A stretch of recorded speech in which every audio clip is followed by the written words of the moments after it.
Pitate se je li moguće motivirati zaposlenike koji rade takozvane zamorne poslove.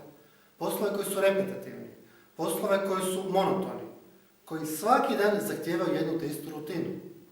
Mi kažemo moguće. Ti zaposlenici, njihov osnovni problem kod motivacije je to što se osjećaju da im je status nizak. Imaju osjećaj podcijenjenosti.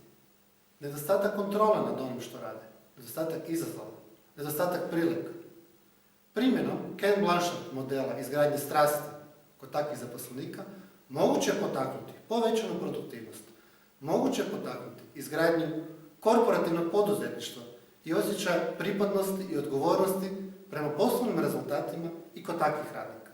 Naš trening aktivator daće vam odgovore na pitanje kako potaknuti, kako aktivirati strast i osjećaj angažiranosti upravo kod zaposlenika koji rade u proizvodnji, ali i kod svih onih koji rade dosadne, zamorne, repetitivne poslove.